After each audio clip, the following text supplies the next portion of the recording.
धुळ्यामध्ये social media एका महिलेच्या जीवावरती उठलेला आहे। शहरातील साखरी रोड परिसरात राहणाऱ्या एका महिलेसोबत फेसबुकवरती उमाकांत ठाकरे या तरुणानं मुलीच्या नावानं बनावट अकाउंट तयार करून मैत्री केली।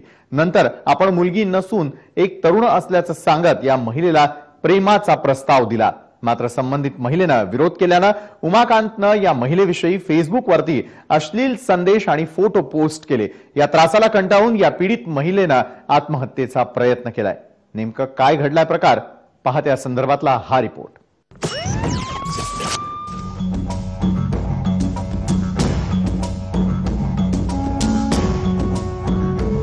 धुळे शहरात राहणारी ही पीडित महिलेचं लग्न झालं असून तिचा नवरा नोकरीनिमित्त दुबईला असतो।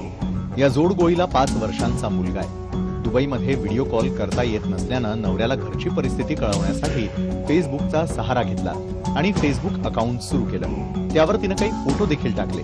3 महिन्यांपूर्वी तिला गीता ठाकरे या नावानं फ्रेंड रिक्वेस्ट आली। पीडित महिलेनं गीताला फेसबुक फ्रेंड केलं। दोघांमध्ये फेसबुकवरती संवाद सुरू झाला। काही दिवसांपूर्वी पीडित महिलेला गीताच्या अकाउंटवरून आपण गीता नसून उमाकांत ठाकरे असल्याचं सांगण्यात आलं। पीडित महिलेनं मग उमाकांतला खडसावलं। मात्र उमाकांत काही केल्या पीडित महिलेचा पिच्छा सोडत नव्हता। हद्दपार करत उमाकांतनं 4 बनावट फेसबुक अकाउंट तयार केले। त्यात पीडित महिलेच्या नावानंही बनावट अकाउंट तयार करण्यात आलं। या सर्व अकाउंट्सवरती पीडित महिलेच्या चारित्र्यावरती शिंतोडे उडवण्यात आले। अश्लील संदेश पीडित महिलेच्या नावानं पोस्ट केले जाऊ लागले।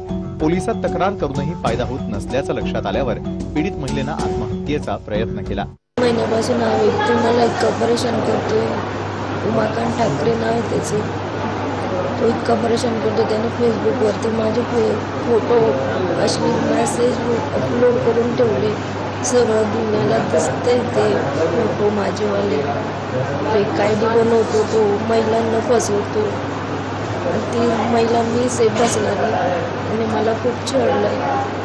खूप असे घाणेरडे मेसेज पाठवले, पोस्ट केलेले। माझ्या नातेवाईकांना सुद्धा माहिती पडलं। त्यांचे पण फोन आले मला की कोण या, त्याला शिक्षाच पाहिजे, खूप त्रास देतोय तो माझ्या जीवाला। मी आत्महत्या करण्याचा प्रयत्न केला, मी 1 वेळेस सोडून 2 वेळेस केला। पीडित महिलेनं आत्महत्येचा प्रयत्न केल्याचं कळताच पोलिसांनी वेगानं हालचाली करून उमाकांत आणि त्याचा भाऊ योगेश ठाकरे या दोघांना अटक केली आहे। धुळे शहर पोलीस ठाण्यात या प्रकरणी गुन्हा दाखल करण्यात आला असून पोलिसांनी फेसबुकवरील सर्व पुरावे जमा करायला सुरुवात केली आहे। हा मुलगा तिला वेगळ्या पद्धतीने फेसबुकवर तिची वेगळ्या पद्धतीने बदनामी करत होता। त्या बदनामीवरून त्या मुलीचे जे नातेवाईक आहे त्या नातेवाईकांचे तिला फोन येत होते की त्याच्याबद्दल फेसबुकवर असं लिहिलं जात आहे, तर कोणीतरी टाकताय वगैरे। तिला असा मानसिक छळ त्यामुळे तिला होत होता। मुख्य आरोपी होता उमाकांत ठाकरे।